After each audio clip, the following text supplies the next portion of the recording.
Shalom, saudara-saudariku dan para sahabat insani yang dikasihi Tuhan. Selamat berjumpa lagi dalam program Renungan Rohani Insani, Inspirasi Sabda Allah hari ini, Minggu 2 Agustus 2020. Bersama saya, Pastor Marcel Lolotandung. Selamat mendengarkan. Mari kita mengawali renungan kita ini dengan berdoa. Dalam nama Bapa dan Putera dan Roh Kudus. Amin.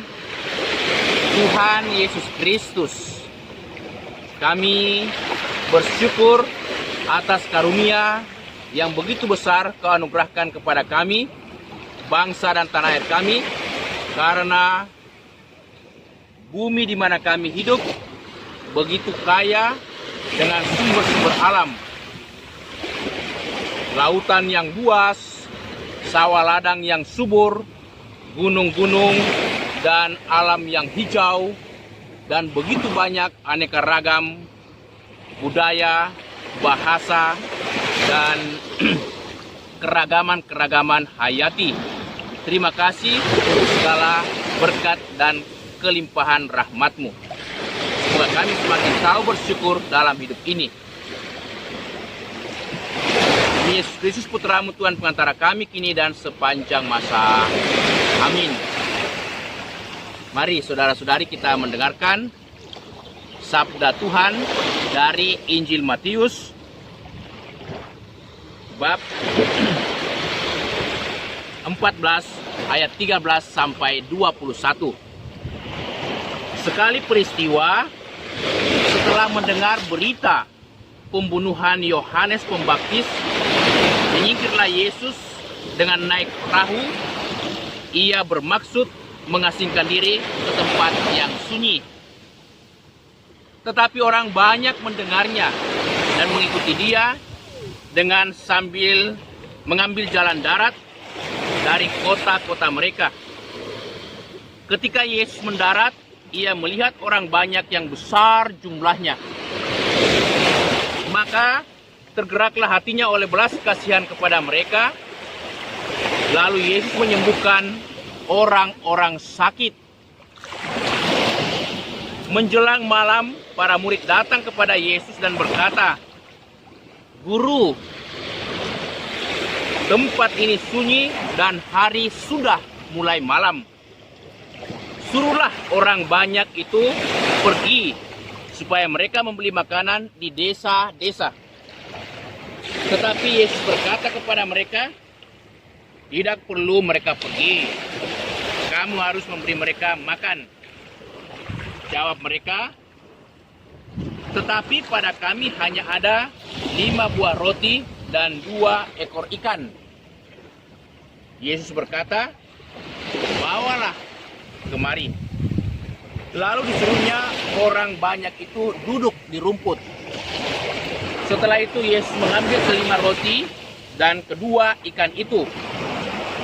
Sambil menengadang ke langit, diucapkannya doa berkat. Dibagi-bagikannya roti itu dan diberikannya kepada murid-muridnya, supaya murid-muridnya membagikan kepada orang banyak.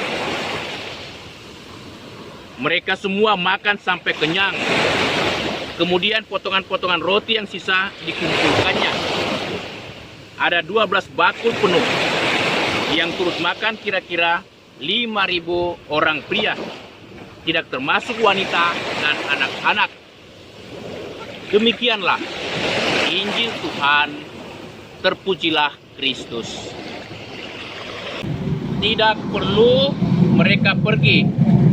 Kamu harus memberi mereka makan. Saudara-saudariku, peristiwa di mana begitu banyak orang datang mencari Yesus adalah peristiwa yang sangat spektakuler.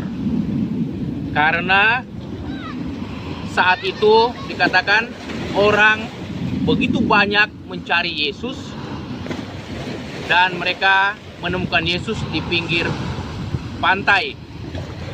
atau di pinggir danau. Nah, mereka begitu tampak kelelahan, haus, lapar, dan rindu akan Yesus.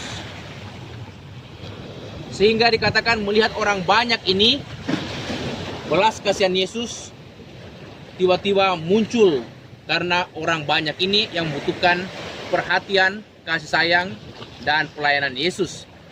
Maka pada saat itu dikatakan selain mengajar orang banyak, juga Yesus menyembuhkan orang-orang sakit, orang lumpuh, orang bisu, orang buta, orang tuli, orang-orang yang tak berdaya, bahkan orang-orang yang stroke. Namun tidak hanya orang-orang sakit, orang-orang yang kerasukan setan pun juga dipulihkan dan dikuatkan, disembuhkan. Kita melihat belas kasihan Yesus tidak hanya soal mengajar, soal menyembuhkan orang sakit dan pengusiran roh-roh jahat, tetapi pada saat itu juga melihat orang banyak yang sudah mulai loyo, tak berdaya, kelaparan dan haus. Yesus meminta kepada para murid supaya mereka memberi makan orang banyak ini.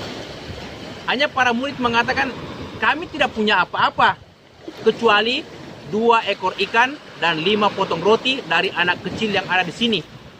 Yesus mengatakan, yang ada bawalah kemari. Dan saat itu juga Yesus mengucap doanya, mengucap syukur dan mohon berkat Tuhan Allah Bapa di surga. Apa yang terjadi, Bapak dan Ibu, saudara-saudari? Saat itu juga terjadi hal yang spektakuler, mukjizat. Roti menjadi begitu banyak, ikan menjadi begitu banyak. Pergandaan roti, pergandaan ikan. Sehingga Yesus mengatakan, suruhlah orang-orang banyak ini duduk berkelompok-kelompok di padang, di pinggir pantai itu. Dan Yesus segera membagikannya makanan ini kepada para murid. Dan para murid menyalurkan kepada orang banyak. Dikatakan mereka makan sampai kenyang. Bahkan tidak hanya mereka kenyang, tetapi makanan masih ada yang tersisa 12 bakul.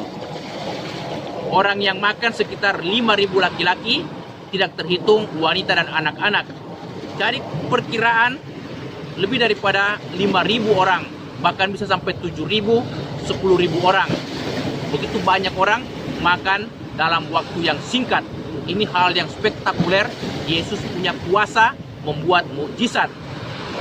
Nah, saudara-saudari, Yesus menghendaki supaya kita juga mau berbagi perhatian, berbagi kasih, berbagi rezeki kepada sesama.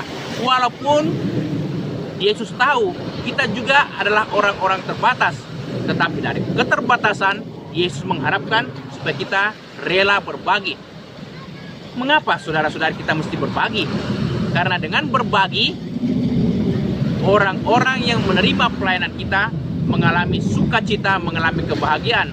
Tetapi tidak hanya mereka yang bahagia, justru orang yang berbagi, kita yang berbagi, mengalami jauh berlimpah kebahagiaan dan sukacita.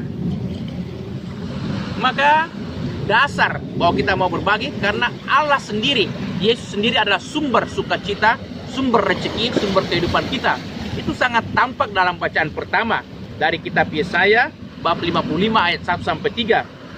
Di mana Yesus mengatakan, di mana Yesaya mengatakan kepada umatnya, hai kamu semua yang haus, marilah dan minumlah. Dan kamu yang tidak mempunyai uang, marilah, terimalah gandum tanpa uang pembeli, dan makanlah, minumlah anggur dan susu tanpa bayar. Nah, Yahweh Allah begitu bermurah hati. Kita boleh datang kepadanya, bahkan kita disuguhi makanan yang lezat, minuman, susu, dan anggur tanpa bayar. Bahkan dikatakan pada ayat 3, dengarkanlah aku, kamu yang akan mendapat makanan dengan baik, dan kamu yang menikmati sajian yang paling lezat. Sendengkanlah telingamu dan datanglah kepadaku. Dengarkanlah, maka kamu akan hidup. Jadi Allah Bapa di surga selain sumber rezeki, tetapi dia sumber kehidupan.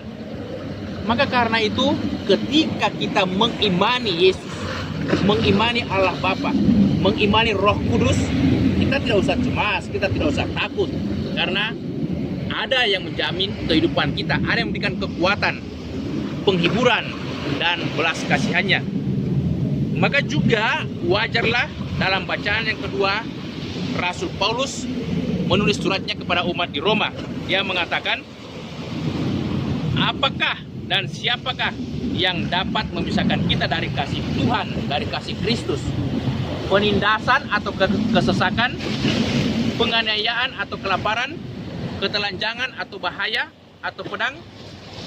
Semuanya itu tidak dapat memisahkan kita dari kasih Tuhan. Karena ketika kita mengimani Yesus sebagai putra Allah, maka kita beroleh ketenangan, kebahagiaan. Kita tidak perlu cemas, takut. Terlebih lagi dalam situasi seperti ini, banyak tantangan, banyak kesulitan dalam masa pandemi virus corona. Banyak orang mengalami kelaparan, banyak orang mengalami sakit, banyak orang mengalami yang namanya stres. Tetapi kita mesti ingat, dalam situasi apapun, kita mesti menyandarkan nasib harapan kita kepada Yesus dan datang kepadanya, supaya kita dipulihkan, dikuatkan, dan disembuhkan. Bahkan kita juga diberikan berkat, kehidupan, dan kesejahteraan. Amin. Kita berdoa. Allah Bapa yang Maha Baik, kami bersyukur atas kasih-Mu, atas belas kasihan yang begitu besar dinyatakan oleh Yesus Putramu. Semoga kami boleh mencontoh teladan Yesus dalam hidup setiap hari, siap untuk senantiasa berbagi, melayani sesama kami, sehingga kami juga mempunyai sikap belas kasihan yang pantas dan layak bagi banyak orang. Demi Kristus Tuhan dan pengantara kami. Amin. Tuhan bersamamu dan bersama rohmu.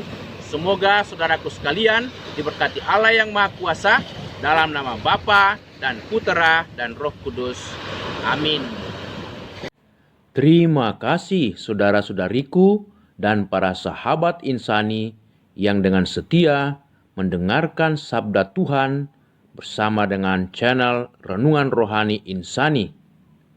Semoga saudara-saudariku senantiasa didampingi, dibimbing, dan diberkati Tuhan, sehingga dalam hidup setiap hari kita boleh merasakan sukacita, kebahagiaan, dan kelimpahan rahmat-Nya. Amin.